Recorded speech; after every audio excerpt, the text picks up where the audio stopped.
தேவனுடைய பரிசுத்த நாமத்திற்கு மகிமை உண்டாவதாக. இந்த காலவேளை உங்கள் அனைவரையும் ஆண்டவராகிய இயேசு கிறிஸ்துவின் இன்ப நாமத்தில் உங்களை அன்போடு வாழ்த்தி வரவேற்கிறேன். இந்த நாளின் செய்தியின் தலைப்பானது இந்த உலகம் ஓர் பணித்தளம். மத்தேயு 28:19 வாசிக்கிறோம். நீங்கள் புறப்பட்டு போய் சகல ஜாதிகளையும் சீஷராக்கி பிதா குமாரன் பரிசுத்தாவின் நாமத்தினாலே அவருக்கு ஞானஸ்தானம் கொடுத்து என்று வாசிக்கிறோம். இந்த நாளில் இந்த செய்தி சகோதரி எலன் ஒயிட் அவர்களுக்கு செவன்த் டே அட்வென்டிஸ்டுடைய திருச்சபையின் தீர்க்கதரிசியாக முன்னோடியாக வாழ்ந்தவர் எலன் ஒயிட். அவர்கள் கலிஃபோர்னியாவில் இருந்தபொழுது அவர்கள் கண்ட ஒரு தரிசனம். 1877 ஆண்டில் அவர்கள் கலிஃபோர்னியாவில் இருந்தபொழுது அவரது உள்ளத்திலே ஆழ்ந்த ஒரு பதிவு உண்டாக்கத்தக்கதாக ஒரு தரிசனம் அவர் கொடுக்கப்பட்டது. அது என்னவென்றால், கலிஃபோர்னியாவில் உள்ள அநேக சகோதரிகள் ஒரு ஆலோசனை கூடத்தில் வரப்போகிற காலகட்டத்தில் பணி செய்வதற்கான ஒரு சிறந்த திட்டத்தை பற்றி கவனமாய் சிந்தித்து கொண்டிருந்தார்கள். அந்த கனவுலே அவர்கள் அடிக்கடி ஒரு வாலிபன் அந்த ஆலோசனை கூடத்திற்கு வந்திருந்தான்.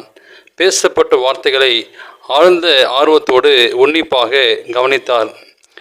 பின்பு முதிர்ந்த சிந்தையோடும் அதிகாரத்தோடும் கூடிய உறுதியான நம்பிக்கையோடும் பின்வருமாறு கூறினான்.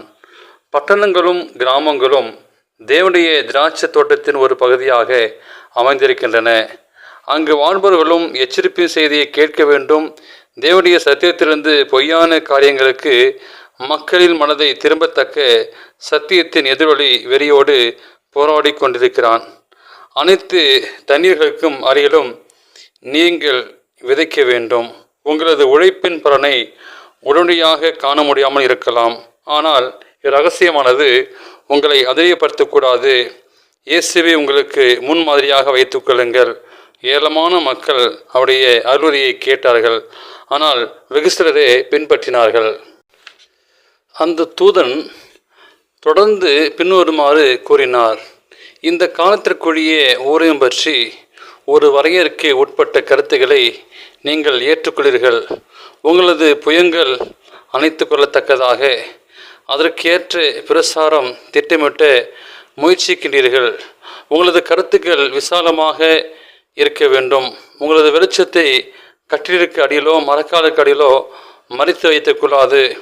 வீட்டில் இருக்கும் அனைவருக்கும் வெளிச்சம் கிடைக்கத்தக்கதாக ஒரு விளக்குத்தண்டில் மேல் வைக்க வேண்டும். உங்கள் இல்லமே ஒரு உலகம். அநேக நாடுகளில் மக்கள் அவர்களுக்காக வைத்திருக்கிற மிகவும் மேலான வெளிச்சத்திற்காக காத்து கொண்டிருக்கிறார்கள். உங்களது விசுவாசம் எல்லைக்கு உட்பட்டு மிகவும் குறைவாக இருக்கிறது. ஊழியத்தை குறித்த உங்களது கருத்து மேலும் மிகப்பெரிய அளவில் விரிவாக்கப்பட வேண்டும்.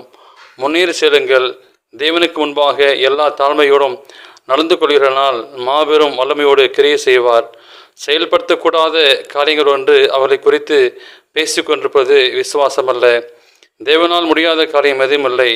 தேவனுடைய பெருமானம் கட்டுப்படுத்தியிருந்த கோரிக்கையை வெளிச்சமானது உங்களை சோதிப்பதற்காகவே. நேரம் குறைவாக இருக்கிறது.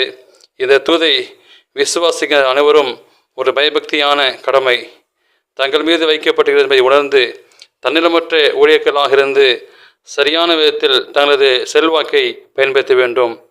தேவனுடைய ஊழியம் பற்றிய காரியங்களில் முன்னேறி செல்ல முயற்சிகளுக்கு விரோதமாக வார்த்தைகளாவது அல்லது செயலாவது எதிர்த்து நிற்கும் அணியில் ஒருபோதும் காணப்படக்கூடாது. இந்த சத்தியமானது உலக மக்களுக்கு முன்பாக வைக்கப்படுகிறது. எனவே நீதிமொழிகளை வாசிக்கிறோம். கர்த்தர் உன் மேல் நம்பிக்கையாயிருந்து உன் கால் சிக்கிக்கொள்ளாதபடி காப்பார். எனவே தேவன் தாமே உங்களை ஆசீர்வதிப்பாராக. இந்த நாளின் செய்தியை கேட்டு உங்களையும் இந்த நாளை திருமண நாளையும் பிறந்த நாளையும் காண்கிற பிறகுகளை தேவன் தாமே ஆசீர்வதிப்பாராக.